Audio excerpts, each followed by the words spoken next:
Those were like the 3 rules he got. And essentially some of them get broken and Some shit of them, ensues. literally, he breaks every single rule. But Gizmo, if there's spoilers on this, too bad. It came out in the 80s.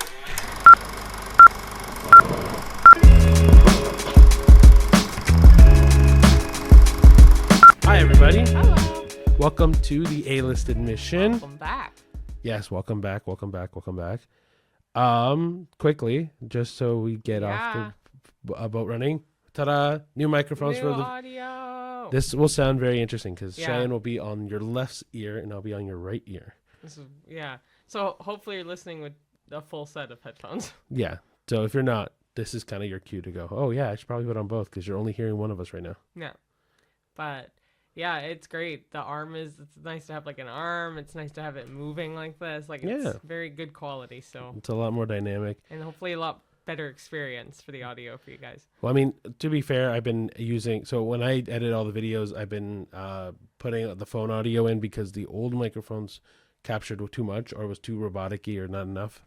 So we've done a couple tests on these microphones already just to kind of see how it's going to go. And so far, so good. It sounds way better. It's a lot less effort for us. We can both kind of chill and relax. Sorry, I got to keep moving the microphone, but yeah. But yeah, so for me, it's actually kind of interesting because I only have one ear going, so I can really only hear you because the last few episodes I've had this ear not visible because I've had 3 new piercings in my ear, and one of them is a daith, and you can't really wear earbuds or headphones comfortably for a little while. So yeah, so you'll see Cheyenne with one earbud or one headphone on. The last few weeks. Actually, I've been having usually one on too, one off, but I don't know why today I didn't, but whatever. I like both. I just got to wait for these to heal, so. Yeah. So, other thing I wanted to quickly mention was thank you so much for everyone who's been sending in movies. Keep them coming. We'll actually have one to talk about today because we watched Gremlins today. Mm-hmm. Or not today, this past week. And so that one was suggested in by our tattoo artist. But we'll bring that up later, and we'll talk about that in full depth. But the 2 movies that we watched this week, you can kind of consider this a Valentine's Day episode. Oh yeah, because this will come out Tuesday, and then the following Saturday will be Valentine's Day. Close Friday. My bad. Whatever. But Happy Valentine's Day. Yes, Happy Valentine's Day. Or Galentine's Day if you're single. So little insider thing that I like to do for Cheyenne is and I actually got this from Matt, Pat, and the Game Theory crew guys there. I used to watch. I actually don't know if I remembered that part. You definitely do. I definitely told you. Maybe this is what I told you years ago, maybe. But basically what Matt, Pat does to Steph, his wife, is they do 14 days of Valentine's Day, and they got it from Japan. And so I found that out because I used to watch Game Theory all the time. And I started doing that with Cheyenne. So ever since has it been ever since we started dating? Yeah, we started dating. The first year was after Valentine's. Well, yeah. Right? So ever since, so it's for 7 years. So our first Valentine's Day together after that. And onward, yeah. I've done the 14 days of Valentine's Day with Cheyenne. Usually last couple years has been more like gift stuff. And this year I'm trying to make it more like necessity stuff that you need. But yeah, so it's kind of my way of because I don't know. I think to have Valentine's Day just the one day of the year is kind of like, it's kind of like your idea to Thanksgiving where it's like, oh, I don't need one day to be thankful. Yeah. And in my head, I'm like, you're right. I don't need one day to be lovey-dovey to you. And so I do all of the first 14 days of February has 14 days leading up, kind of like an advent calendar. It's very sweet. I always love it because you always surprise me. So, and whether it's gifts or not gifts, it's just very, very sweet. So thank you. No problem. Yeah, we'll cut. Well, this kind of works out because it's all the lovey-dovey stuff for Valentine's Day. But the 2 movies we watched this week, we're not super lovey-dovey. We are a little, but we're not like PDA lovey-dovey. We're very lovey-dovey to each other in private more than we are out in the wild. the non-domesticated. Yeah, but anyway, now for the 3rd time, the movies will be Love Hurts. And the second one will be Heart Eyes. I was going to name one of them. Well, too bad. Oh, well. Anyway, so do you want to talk about the first movie or do you want me to start the review on the first movie?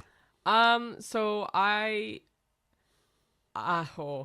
I want to review. Hard Obviously, Eyes? I'm more the horror person, so I'd So like to do that. I'll But do Love I Hurts. have a It's lot fine. to say about Love Hurts. But But you go I mean, first. don't worry. Well, you'll have your. I know. I just don't want you way. to eat up all my review because you might have the same review as me. So Oh, go ahead. Okay, fine. Okay, so the first one we watched obviously was Love Hurts with Ki Kui Kwan and Ariana DeBose. Is it Ariana? Yeah. Ariana I keep DeBose. thinking it's Adriana. It might be. Whatever. All right, this might be a whole Anyway, go Lily ahead. Rose Depp thing, but I'll put her proper name up on the screen if I mispronounce it, and I apologize if I mispronounce it. Anyway, so this movie was kind of like a action-y movie around Valentine's Day, where kind of giving a short description, Ki Kui Kwan's character is a real estate broker now, a real estate agent, trying to sell houses. He's like the number one real estate agent of the area, yada yada yada.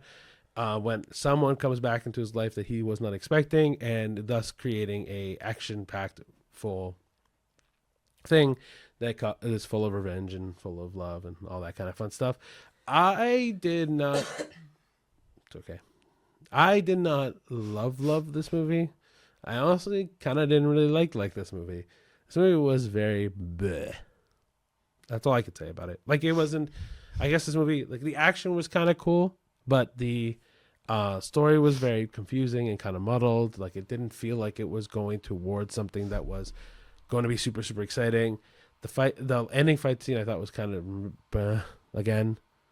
Yeah, I don't know. I felt like this movie had, like, we didn't have high expectations going into this movie, so this movie kind of like met those expectations where it was very mediocre or below average. So yeah. Anyway, I'll let you talk because I know you have a lot to say about this movie. I didn't like it. I thought it was very well. Okay, both movies that we saw, I guess in keeping with Valentine's Day, if you will, it was very cheesy. Both of them. I found the second one way cheesier. Way cheesier. But the first one, I was rooting for Ki Kui Kwan. He was the only reason I really wanted to see this movie, to be honest, was him. Because I love his resurgence now that he's an adult, if you will.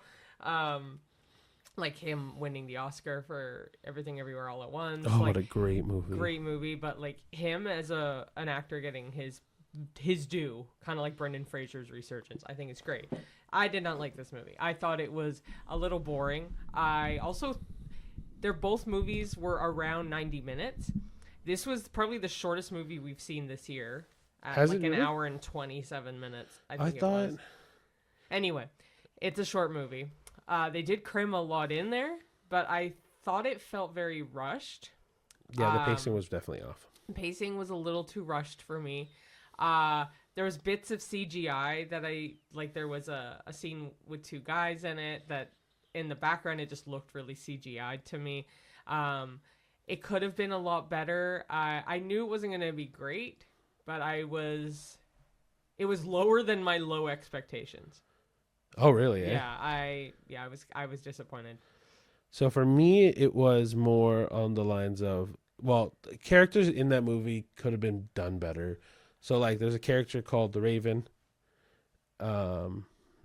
Is the assassin guy with the blonde lady. I didn't realize his name was the Raven. Well, that's what they called him. And then the blonde lady. Both of those characters, they were not fleshed out enough for me to care about them in the slightest. No, see, that's the thing too. I felt the romance-esque, if you will, wasn't strong enough. No. To like have a lasting impression. So, yeah. Then I know, like a couple, the blonde girl who is Ki Kui Kwan's secretary. Mm-hmm. I know her from a couple other things too, and she's kind of the same vibe in everything she is. It's very Aubrey Plaza, where she's kind of like the same actress and everything. I don't know.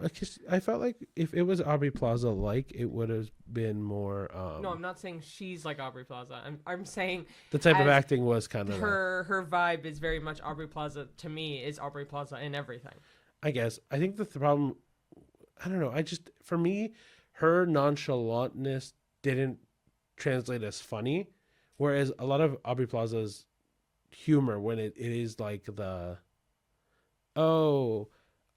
am very blasé about a lot of things and not really caring about a lot of things, in let's say Parks and Rec was very funny.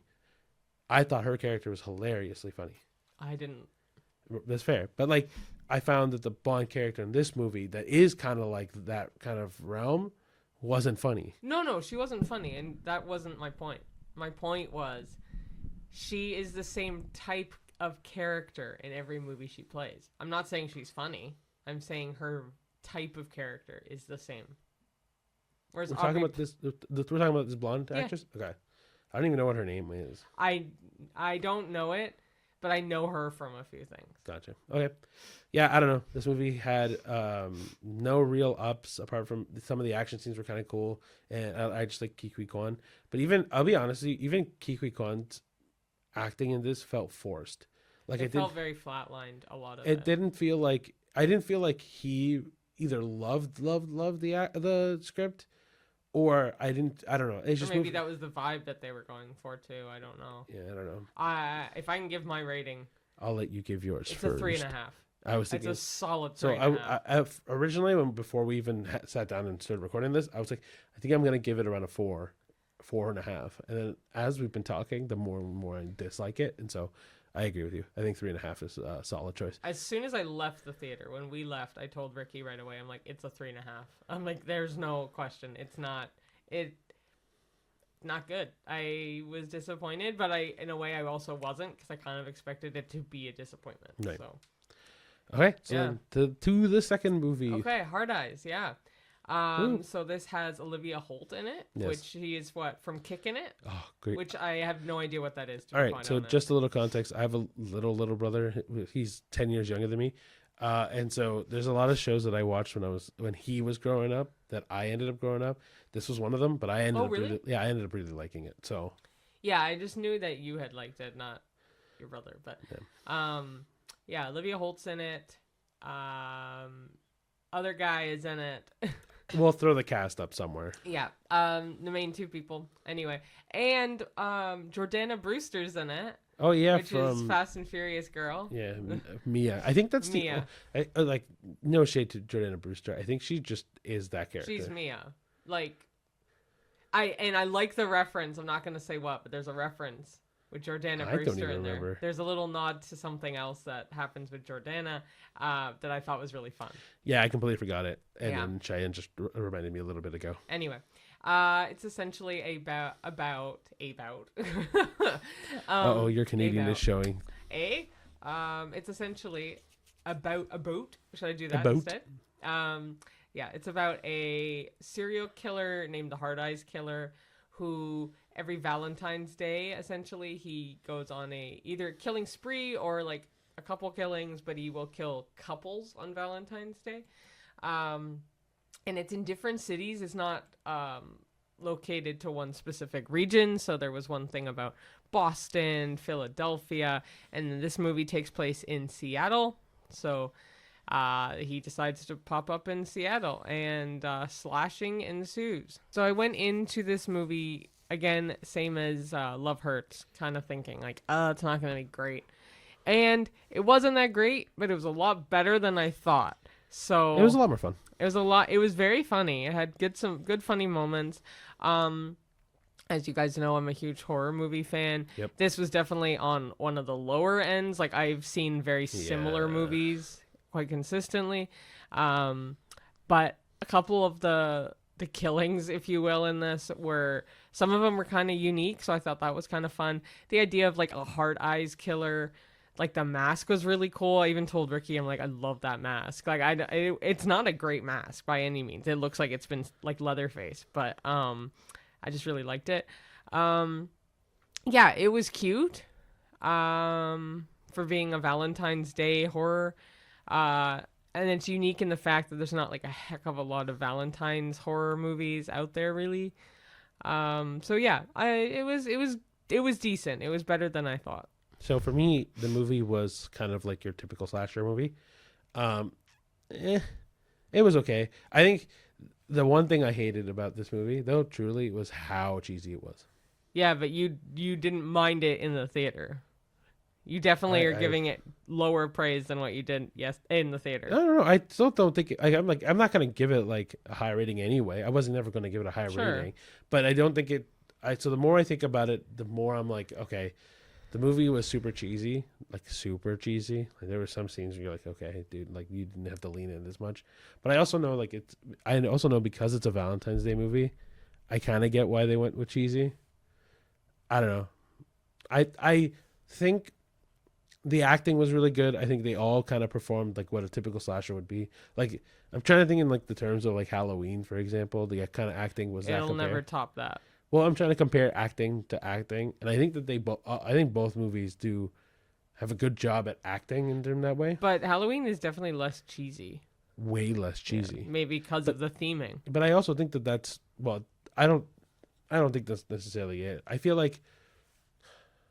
I feel like they could have gone super cheesy with Halloween or whatever. But my point is for this movie, I feel like there were certain scenes that were like really hammed up certain bits. Yeah, but the vibe for Valentine's Day movies I find is always cheesy, whereas Halloween it's not.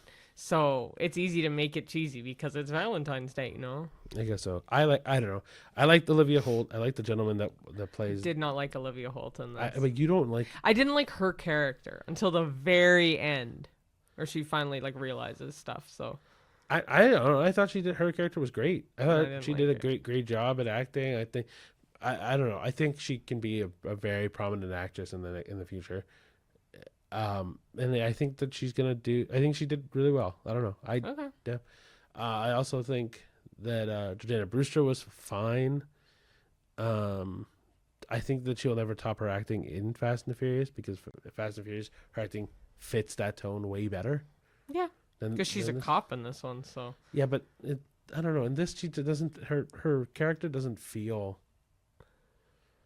None of the characters in any of these movies feel fleshed out enough, and I think it's because they're kind of all crammed into a 90-minute movie. But I think I think just because it's a 90-minute movie doesn't mean that they have to cram anything in. I'm saying for these two, it does. Yeah, but we've watched a bunch of 90-minute movies that have. And I agree. That's not what I'm saying. You just said. I said these two 90-minute movies, they cram too much in. I don't know. I don't think it's because it's 90 minutes. Okay. I think it's because these movies just. I don't know. It's not that they cram too much in. I think it's truly just. I think that the character wasn't good enough to flesh out that well. Right? Her motivations didn't seem. I know that I don't know. I feel like her motivations were kind of like loosey goosey until the end. Yeah, I don't know. My rating for this movie is probably going to be around the 5. Mine was a 5. Yeah. Before you said it, it was a 5. Yeah, I think it was middle of the road. Like it wasn't anything super amazing, super bad. Like I think I've seen worse slashers and I've seen better slashers at the same time. Yeah. No, I agree. I'd give it a 5. Okay. Yeah. Cool. All right. So we'll go into. Actually, I have a quick question for Cheyenne. All right. So my quick question for Cheyenne, because now we're done January. Yeah. And we never talked about movies in January. Okay. What was your favorite movie of January? Oh, Better Man. Perfect. That was my answer too. Oh, was it? Yeah, okay. It. I mean, A Complete Unknown also is very like it was. Our rating on Letterboxd, if you follow us at the A-List Pod, is the same. They're both 4.5 out of 5 for us on there. But Better Man beats it out every single time because I now listen to Robbie Williams almost daily, especially when I'm working out. Like he's on my jogging mix. Like, love it. You bring up A Complete Unknown, but A Complete Unknown to me is a December last year movie. I was gonna say, yeah, you're right. So January specifically, I that was my fault because I'm thinking of like the start of the podcast, but right, but we also did watch A Complete Unknown January 1st. Like yeah, so I guess that counts. But I'm Better Man all day, every day. You can't even fight me on that, and it'll definitely be my tops of the year for sure. Ooh, I don't know if it'll end up as the top of the year. No, tops. Like my top 5, if I have to pick, that'll be on there. I guarantee. That's what I mean. I'm like, I don't know if it will end up. I'm not gonna guess. I mean, there's some Marvel movies coming out. They probably won't be on my list, but I think Fantastic Four has potential to be on my list for sure. It's only because of Pedro Pascal for me. Well, no, I actually think so. I mean, we'll talk to this one. That's later. But what about you? I completely agree. Oh yeah, I think Better Man was, especially in January, the best movie we watched all month. And even for, truthfully, all of January was kind of like meh, boring. Not like boring, but like kind of mid. There was like very few movies that didn't shine through. But Better Man was immediately what I'm like. Oh, what was the best movie of January? Would be Better Man was the only one on my list. I agree. Is there a worst movie? Because I didn't think of an answer. Worst one, Dogman. Of January. That came out like that came out February, huh? Of January? Yeah. I'm trying to think what all we saw because we saw like 16 movies. Like we saw a lot of movies. I think The Last Showgirl came out in January, and that would be mine. For now, I guess I'll say Last Showgirl. I don't have a list in front of me to know all the movies we saw, so I'm trying to think. That's totally okay. I'm just kind of. This is kind of like a last spur of the moment question. I mean, if I have to pick Last Showgirl, because there was a couple movies that beat it out. Like One of Them Days that beats it out. Yeah, I would say One of Them Days. Wolfman that beats it out. I think One of Them Days is on the top half of the. Yeah, it's actually a lot better. Yeah, The Last Showgirl, I guess I'll give as the worst of January. Okay, cool. I think The Last Showgirl is for me as well, but I'm gonna take a look, and then if we amend this, be ready to read some of the text on screen. But yeah, yeah. I just wanted to ask a question. That was a good question. I was trying to think. I'm like, oh, we never last week was our first episode of February, but we never talked about that. No, I didn't even think of it. And then we're now into Valentine's Day. Yeah. So speaking of Valentine's Day, all the lovey-dovey schmuck. Whoa! We're going into our fan flicks, guys. Oh yeah, fan flicks first. And then we'll do our deep dive. Then feels later. Yeah, we'll do our deep dive into rom-coms afterwards. So yeah. So as brought to us by one of our fans, in this case, our tattoo artist. Thank you, Tyler. Thank you. Actually, you know what? I'll shout him out. If you guys want to see, like Cheyenne has actually just got. I just got 3 more tattoos by him. He's an amazing tattoo artist in any degree. Anything you see on me is done by him. As you're fully covered up. He has, as I'm fully. Also, I've been re-wearing this Udi the last few episodes because we film in a cold room and it's just really comfy. So it may be a consistent feature on me, but we'll see. I think it's going to stay the same. If you don't mind, I'll fill in my stuff on repping Tyler. Go for it. You were the one that introduced me to him anyway, so yes. It's only fair. So you do have some tattoos, but you're pretty much always hidden as well. Last episode I had a t-shirt on. It worked out well where you could see all of my tattoos better. Oh, sure. Anyway, all of his were done by Tyler. Mm-hmm. Yeah. If you want to find his shop, it's Day Tripper Tattoo. You can just search that on any social media really, but Instagram, it'll be on there. He's an amazing tattoo artist and a great friend. Yeah, he's just great, and his family's great, and good guy. Yeah. Good artist, and highly recommend if you're looking for a tattoo artist in the Ontario region of Canada. Yeah, honestly, he's also a great conversationalist. Oh, he is beautiful conversationalist with any kind of vibe, music, movies, pop culture in general, but movies specifically, he did give me actually a handful of movies when I went to go get my most recent tattoos done. So, yeah, but one of the movies that he did suggest to us was Gremlins, which, funny enough, neither one of us have seen. No, we had actually talked about watching Gremlins for fucking ever. A long time. And I would see like the Funko Pop ornaments at Christmas, and there'd be Gizmo on the shelf, and I'm like, I need to watch this. And it's not like I was afraid to watch it or anything, because I know that the whole essence of it is if you do certain things, they turn into like right. heinous little monsters. But yeah, so what were your thoughts on it? Well, before we go too far in that, just one more thing I want to mention about Tyler. Oh, he made our logo.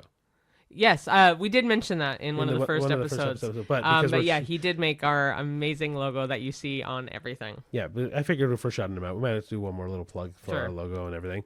This is just a Tyler moment. Just a little bit. Anyway, Gremlins. Yes, Gremlins. I thought it was fun. I really enjoyed it. Oh my gosh, Gizmo is so cute. Like, and so it's weird freaking cute. It's still weird that it's Howie Mandel. Yeah, I forgot that he was that, and I remember seeing an interview with him a few years back, and he did a Gizmo impression on like a talk show, and it's weird because it's like it's spot on, but the essence of the movie. I thought it was really good. I thought the all of the little gremlins were either adorable or fucking creepy. So that is, if you have not seen it, it came out in like the 80s, I think. I'll put the exact date up. 80 something. Yeah. Guy buys his son a Mogwai, and Mogwai. it ends up being Gizmo, like this little guy. There's just a few rules. You can't put it near water or like have water on it. You can't have it in the direct sunlight or direct light, and you can't feed them after midnight. Those were like the 3 rules he got. And essentially some of them get broken and Some shit of them, ensues. literally, he breaks every single rule. But Gizmo, if there's spoilers on this, too bad. It came out in the 80s, but Honestly, yeah. Like, okay, so like Gizmo never changes into a gremlin, like a monster, which I'm so happy about. Well, because they never feed him after midnight. No, but They feed the other ones after midnight, and that's what makes them into the evil gremlins. No, I know. But anyway, yeah. So, we think that I think both of us kind of agree. This movie was both funny, cute, and kind of terrorizing when you kind of see how bad things get very quick with the evil gremlins. But yeah, no, I think, what's his name? Why did I forget his name already? Oh, Gizmo? Gizmo, thank you. I think Gizmo is the cutest thing. Oh, and he's so cute. And I think it probably was help with the rise of the Furbies in the 90s. 1,000%. He looks like a mini Furby. 1,000% is a Furby. But I think that might be the inspiration for Furbies. I don't know. I don't know actually. I will say as well. I think my rating would be less on this movie if Gizmo turned into a gremlin. I completely agree with you. Yeah, because I'm giving this like about a 6 on like I'd give it a 6. Really, I was like in the 7 range. I give it about a 6. Like I would watch it again, sure, but it's not going to be like my favorite movie now of all time. Oh no, but that's why. For me, it's a 7 because I think it's a great comedy. I think it's a great cute story. I think technically it's a Christmas movie, which is. Mind you, there's a lot. So compared to like Die Hard, there's a lot more Christmas in this movie. Yeah, but to me, it's on par. Like I don't think it's a Christmas movie, but I could watch it at Christmas, sure. Well, yeah. I mean, we'll talk about what is and what isn't a Christmas movie when Christmas rolls because this is all love in this episode. I have a whole thing about what movies are considered Christmas, but anyway. Yeah, actually, fan question then. If you guys are interested in like a themed holiday-esque episode, like when Halloween comes. Yeah, we were kind of unprepared for Valentine's Day one. I don't know why. But it kind of worked out that we were like, oh, the 2 movies we saw are Valentine's Day movies, so let's make this like a Valentine's-esque theme. So when like Halloween rolls around, we could always do like some special episodes where it's like. Well, I don't know. For me, it's kind of like I think the thought process for me for this podcast was we were gonna do themed ones, but if no one wants themed ones, we'll adapt. No, I guarantee that. Well, Halloween, I'm definitely pulling for a Halloween episode because but Halloween. I think like we can do like a Halloween episode, a Thanksgiving episode, even though I don't think there's really that much for Thanksgiving in particular. But if it is, it's American Thanksgiving, which Christmas. is We can always do. I don't know. Easter has some. I don't know if. I'm trying to think of holidays in general. Well, New main Year's holidays because there's like little ones like St. Patrick's Day. Well, there's also stuff. definitely Not New Year's little, one. But. Oh, you know what movie we should have watched for the podcast? Because Groundhog Day. Literally, we missed Groundhog Day on Groundhog Day. Also, have never seen it. I know what it's about, and I also know what it's Bill about. Murray, right? Yeah, I also know what it's about, but I've actually never sat down and watched it either. No. But that'll be one eventually. Anyway, point is, this movie was pretty good. I rated it a 7 because I thought it was cute, funny, exciting, and there were things that I wasn't truly expecting of it, and it was a lot more mature than I thought it was going to be. Definitely a lot more mature. I'm still gonna give it a 6 because it's I've seen better. But yeah, before we get into the latter half of the episode, I want to add a quick disclaimer of something that you probably forgot. In, I believe, the last episode, we were talking about Diary of a Wimpy Kid. Oh, I did forget this. And I had mentioned, because we were talking about animated movies, I talked about Diary of a Wimpy Kid, how I love the series, and how I mentioned a fun fact that all the books are 217 pages. Mm-hmm. So I did do a Google dive on why. Turns out Jeff Kinney said the first book he ever did was 217 pages, and he wanted all the books to look synonymous on the shelf. Like, he wanted them all to be cohesive. They all wanted to be the same width. Yep. So he made sure that all the books would be 217 pages so that when they're on the shelf, they're all even and the same width and height and size. Yeah. So that is why. Yeah, I remember when we I think we Googled it on the way to a movie or after we recorded the episode, and I was like, I wonder if someone had actually answered that question, and they did. There's actually a lot of people who've answered that. But Jeff Kinney has answered it, but like a lot of comments about it. So, yeah, so if that is why. If you watch the last episode, I'm like, Jeff Kinney, please let us know. And now, Jeff Kinney, you don't have to let us know. We know the answer. You can still say hi. I mean, I'm a huge fan. I mean, if you want sponsors for the Diary of a Wimpy Kid series, Cheyenne will be your sponsor. I think, that's one of my tattoo ideas would be to get Greg Heffley like the stick version. No, you know what you should do? You should get the cheese. The cheese? I knew you were going to say the cheese. Because it's cute. There's a lot of cute things in those movies. But yeah, I think the Diary of a Wimpy Kid series, Cheyenne has collected every single book like we mentioned last week. Yeah. And I think it'd be cool to talk to Jeff Kinney. I think you have me on Diary of a Wimpy Kid tattoos now because I could always get Zooey Mama. You could get Zooey Mama. Anyway, yes. Right. So enough of that disclaimer. I just wanted to fill that in if anyone was interested. I thought it was kind of cool, and it's kind of a quirky answer. Like it's just to make it look even, which I love the OCD in that. Yeah. So what we'll do now is we'll go into our second half and talk about love movies or like rom-coms or whatever you want to fit into this kind of realm. You're throwing your voice there. I'm trying to be dynamic. I don't know. I thought it was fun. He's testing out the mics. I'm not testing them. We've tested them enough. I'm kidding. We've tested them, I think, 4 times since. Kidding. Whatever. Anyway, so Cheyenne has 2 movies that she is bringing to this conversation. I have 2 movies that I'm bringing into the conversation. Mine are more recent because, to be quite honest with you, I couldn't think of anything else that I've seen that I remember. And one of these movies, for once, you haven't seen, but I have. I mean, there are a couple that we've done where, like, you've seen, I haven't, or vice versa. Mm-hmm. One of the 2, you've seen the second one. Of which? Of my list. Oh, yes. Yes, okay. The only one I haven't seen is my first one. Okay, so there's 2 movies I'm going to talk about. Do you want to do 1 and 1, 2 and 2? Sure, let's do 1 and 1 so that way it doesn't look like when in the video it's all you talking and then all me talking. I don't. I'll talk all day. You just cut me off. I was answering your question. No. In general, you just cut me off. But it's fine. I still love you because it's Valentine's Day and I have to. I'm kidding. That's not. I'm kidding. Mean. I'm kidding. Okay, go. Talk about your first movie, and then I'll talk about first movie is An Education. It is not a well-known movie by any stretch. I actually don't even know if it was released in theaters. If it was, I think it was a TIFF-esque movie. I don't think it went to TIFF, but it was the film festival indie type of movie. It does have 2 famous people. It has Carey Mulligan and it has Peter Sarsgaard. I almost always want to say Skarsgård. That's a whole set of That's a whole separate clan there. So it's Peter Sarsgaard. And it's based off a woman's real true story in her life.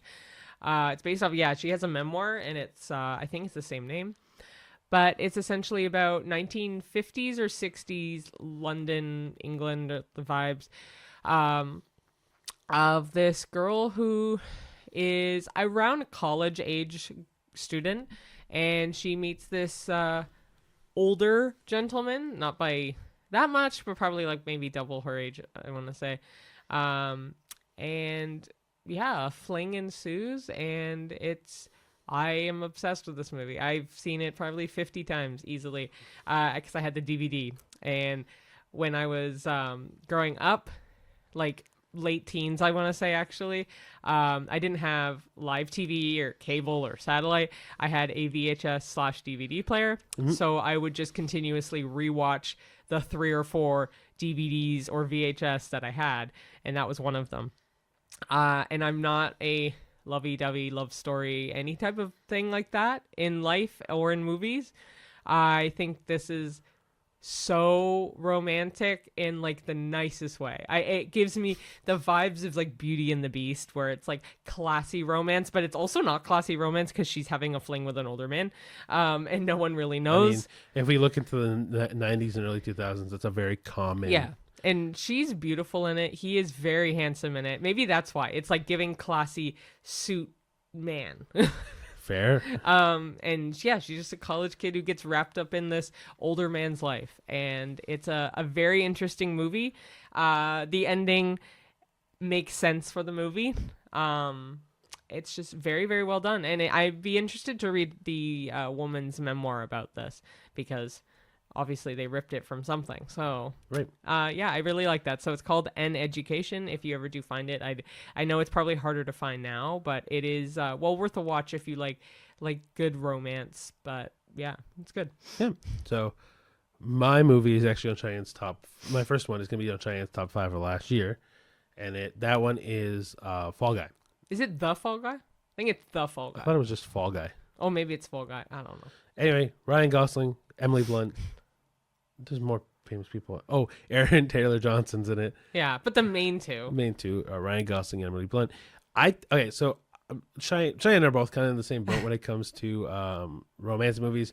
We're not a huge fan of the romance genre. If they can make it funny or actiony or horror, then I'll be more. Well, willing. you're in luck. This movie literally does both of those Oh, things, right? It is actiony. It is actiony, funny. Horror. I wouldn't say horror specifically. Not this one. I'm saying no, but like, I know. I'm trying to like fit your what That's you were okay. looking for, but it doesn't have to be all in one combo. No, but I mean, in the sense that I guess, yeah, like I this movie I think was a lot of fun. I think so the movie's about how a stunt man goes from being the stunt man to getting injured and then having to find his love back with this one woman who he hasn't contacted since he got injured. And she's the director for this movie too. Yeah, so she finally lands her first director's gig at a job, and it's a lot of like spite in the movie. But like anyway, so he tries to fall in love with her again, and she doesn't want that initially, but she secretly does actually want that, and it's that journey of stuntman to finding love again.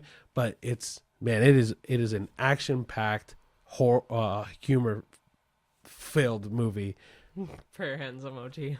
Yes, prayer hands. If you know, emoji. you know. But yeah, no, honestly, and it's also a nice little tribute to stuntmen and stuntwomen. Which I love that they did that, because at the end of the movie, after the credits or during the credits, you do get to read a little more about the guy who wanted to make this movie, and like he's a stuntman. David Lynch is his. David Lynch. Yeah, Yeah. he's the director of the movie. He used to be a stuntman. Yeah. So they talk a little bit, like little behind the scenes photos and stuff, which is really cool. Yeah, it is a very cool, well done movie with a lot of stunts, a lot of action. There's even one scene in particular where, like, I mean, it's in the trailer, so I'm not spoiling too much, but he's literally being dragged in like a dumpster in a car, on the back of a car. But like, man, all of it's really cool, really well done, very precisely timed. And I think it's also, in terms of the love movie, I think it's very cute. Yeah, I agree completely. I think Fall Guy, obviously, as you guys know from one of our first episodes, if not our first episode, top 5 favorites. I think it was our first. Second episode, technically. Whatever. My point is, it was, definitely in my top 5 for a reason. It's great. I love it, love it, love it. Yeah, I have no complaints. So that would be I guess, honestly, out of the two, my favorite of The two that you're going to mention? Yeah, I agree. Because for me, I think rom-coms just get boring. And so, especially like early 2000s rom-com, like, I mean, some of the Adam Sandler ones aren't too bad, but I haven't seen a lot of 50 Adam. First Dates. I haven't seen it. Anyway, no, I haven't even seen Happy Gilmore. And that movie comes out next year, I think. I've seen Mr. Deeds. Mr. Deeds is funny though. It's cute. I've seen like bedtime stories. Oh, I haven't seen Click. Like I have not. You haven't seen Click? I haven't seen a lot of. I've been apparently living in a shell as a human. And we're hosting a movie podcast about what exactly? New movies. Apparently. In the last like 10 years, give me a movie I can say yes, maybe, but I can't say yes to Click. Damn. I have not seen a Click lot. Was before 10 years ago. I just remember. No, I've seen the trailers for all these movies because I remember the idea of the remote and all that. Anyway, yeah. So guys, just in the fan requesting. So literally every episode now, we're gonna have a little segment right before the latter half where we talk about the fan flick that we've been recommended that we're gonna watch. Like I know people, like we've seen a lot of recommendations already, and we love them all. And so we will get around to them. Like some of them we've also seen and we've talked about on the podcast. So like I think I saw one for like Interstellar, which don't get me wrong, we will absolutely rewatch Interstellar whenever. It's an amazing movie. Phenomenal. But we love it. But we're also trying to pick movies that we haven't seen probably first, or if let's say when Christopher Nolan's new movie coming out, the Odyssey one, fuck it, we'll watch Inception, we'll watch Interstellar, Tenet, we'll watch all that. Yeah, we'll watch a couple of Christopher Nolan, and we'll talk a whole Christopher Nolan episode. Yeah. Or we'll do that one day randomly. Maybe it'll be like a side conversation podcast. I don't mind doing some. We'll probably have some bonus episodes here and there. Yeah, because like I'll be honest with you guys, we we record this on Saturday, I edit it Sunday, and then we post it Tuesday, and so every once in a while we might want to do something on a Saturday. Yeah. So we Throw in a might, couple bonus. yeah. So we'll throw in a couple episodes where we don't review the movie, but we'll do a full deep dive into something, Yeah. and then we'll recap, and then, but we'll let you know before that one. Yeah. Anyway, Yeah. so you want to go into your second movie? Yeah. So I'm not a huge fan of war movies. There are a couple that I think were great, like 1917 was fantastic. There's a couple that I like. There's a couple Cheyenne hasn't seen that I really like. Like what? Saving Private Ryan. I have, yeah. I That haven't is seen so it. good. I also haven't seen. We just talked about one with Brad Pitt. Oh, someone recommended it. Fury. So that'll be on a fan suggested one because I have not seen it. Oh, and so. I seen it and I really like it. So I've been definitely warming up more to war movies. A couple that I still want to see, like Hacksaw Ridge, I have not seen, but I want to see it really bad. I've always wanted to see that movie. Because it's Andrew Garfield too. Oh, I love Andrew Garfield. My movie that I'm going to be talking about now, though, is called Allied. And that is a war movie. It takes place in World War II. And it is with Brad Pitt. Why I thought of Fury. I was like, oh, yeah. Brad Pitt and Marion Cotillard. I don't know if I ever say her last name right. Cotillard? No, I think Cotillard. I think it's Cotillard. So Marion Cotillard. I love this movie so much. It is romantic in all the right ways. It gives me the same vibe as An Education. So they both have the demure, classy. What? No, nothing. I was like, oh, I'm surprised. That was it. It's Of what? They're the same vibe. They're just so different. So they're so different. I'm saying the same vibe. I have to finish my fucking sentence, man. I didn't even interrupt you. You interrupted yourself. He sighed, and his sigh means something. I did not sigh. I'm like, oh. I jolted back because I wasn't expecting Facial it. expressions. You cut yourself off. Go. Please. Same vibes of the character style. So, yes, one is World War II. One is like 20, 30 years later. Or 20 years later. But the demure, that's what I was getting to, was like, he's the demure, classy man. She's Mindful. like the pretty woman. Mindful. The fuck? Demure. Shut up. This is on the daily. Anyway, it's a, yes. Fuck, this is going to be such a shit show. The guy was Allied, very the movie demure. I'm suggesting is Allied. It is a war romance with Brad Pitt, Marion Cotillard. He's a classy, like captain-esque war guy. She is a woman. Wow. She's a woman. No, because I don't want to spoil this movie, but it is a really good movie. For being a war movie as well, I thought they did a really good job with adding the romance, because obviously the two actors I mentioned, they do fall in love, and some stuff happens where Brad Pitt has to make an executive decision about something, and it is hard on both ends. I thought the acting was beautiful. It's a really strong movie as well, and I think it needs more credit. I don't hear about this movie much at all, and I think it deserves all the praise. I think it's a really, really good romantic war movie. So Shane showed me this movie, and I agree with her. I think it's a phenomenal war movie. I think it's a phenomenal love movie. I think it's really, really special to see what that kind of relationship ends up being, and how that movie progresses from one end to the other. Trying to do the same where I'm not spoiling that movie. But no, it's a really good war movie and a really good love story, all wrapped into one, where you don't really see what's gonna happen at the end. Like it leaves you with a lot of anticipation. As and it I goes like how there is like a slight twist, but how they reveal the twist is very well done as well. It's not agree. like but it's also like, oh shit. So I highly recommend that movie as well. Yeah, I think it did a good job at performing what it needed to do, and the story is just lovely, very lovely. So my choice for my second rom-com is The Lost Kingdom.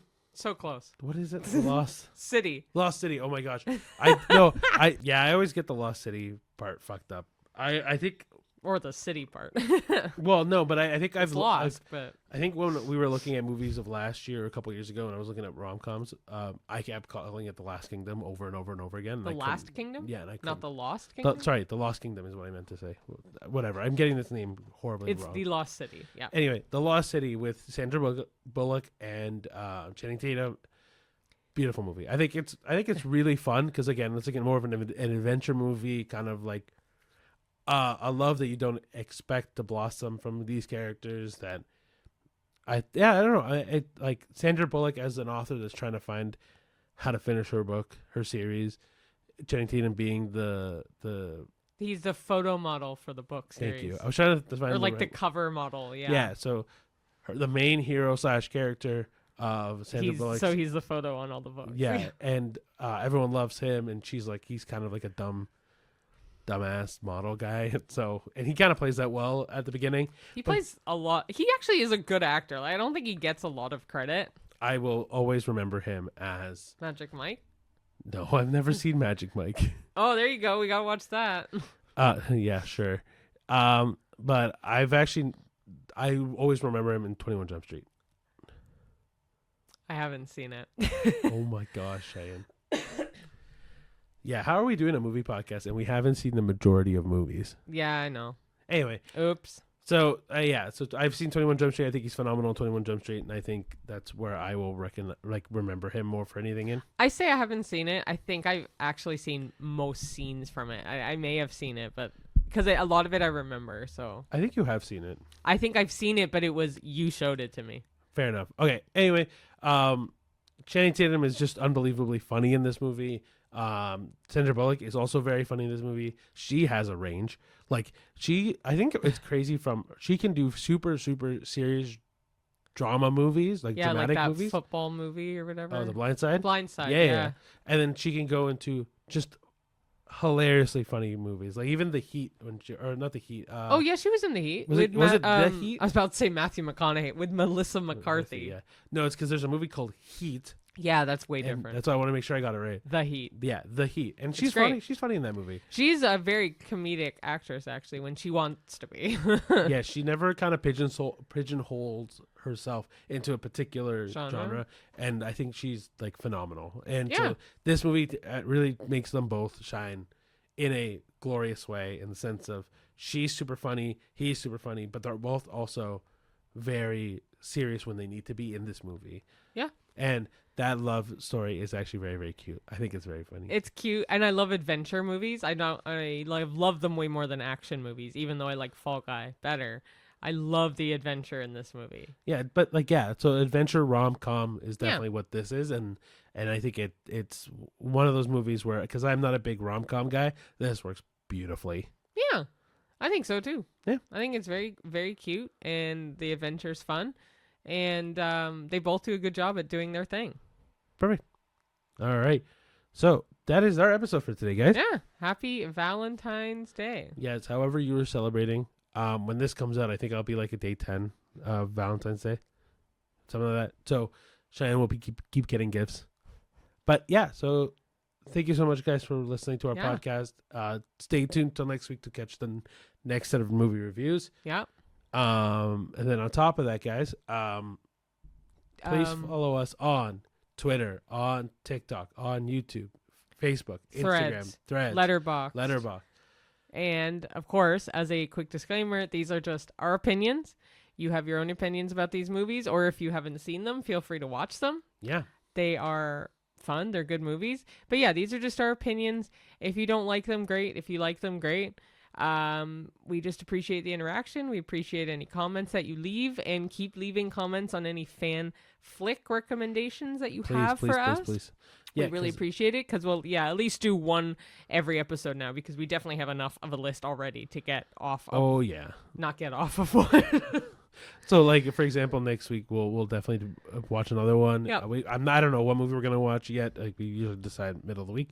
But yeah, so the whole point of this podcast is just to encourage people to go to the movies, man. Yeah. We just want you to be at the theater. We release it on Tuesdays, so you can go watch it on cheap night. Yeah. The whole thing, right? So if you want to watch any movie we recommend, well, probably this week we'd recommend Hard Eyes. But, out of the two in the theaters, Hard Eyes for sure. But I mean, next week, Captain America comes out. Yeah, and Paddington in Peru. And so we're super excited for actually both of those movies. We caught up on the Paddington series just so we can watch Paddington in Peru properly. And I love it. And so good. I see why Paddington 2 got like such a high rating. A high rating online. But yeah, no, I'm very excited. So we appreciate everyone who watched. Yes. Please like, comment, and subscribe. And like Ricky said, we have a ton of social media platforms you can follow us on, either at the A-List Admission. It's the A-List Pod on Threads and Letterboxd. But everything else will be at the A-List Admission. Yes, and we're on for your podcast viewing instead of the video. Well, video viewing, watch us on Spotify has a video way you can watch us, and YouTube. And then if you want to get clips, TikToks, YouTube Shorts, Instagram Reels are all where we put our little shorts out. And our popper flops. And our popper flops, yes. Which is fun. It's a fun little addition that we do after every movie that we see in theaters. Exactly. So keep us caught up, or catch us up on all of the socials. If you want to watch us on just a podcast viewing, we're on literally everything now. I think Apple Podcasts, you name it. Yeah, any kind of RCC feed or whatever. And then on top of that, please rate us 5 stars on wherever you watch our podcast. Yes, thank you. Yes, leave us or we say rate us 5 stars, but honestly, rate us any stars that you want us to. We want to keep growing this thing, make it better. And if you have any opinions, let us know. Please let us know in the comments on any way you watch this podcast. And let us know about what you think of the new audio. Yes, please. As well, because we're very excited that we were able to upgrade so soon into the podcast, and we hope that it is a much better listening experience, and we appreciate your patience as well. Yeah, we're still fiddling around with new software and still trying to figure all this out, making it sound really, really good. But work in progress. We appreciate you guys sticking around. Yeah. And we'll see you at the movies. See you at the movies. Bye.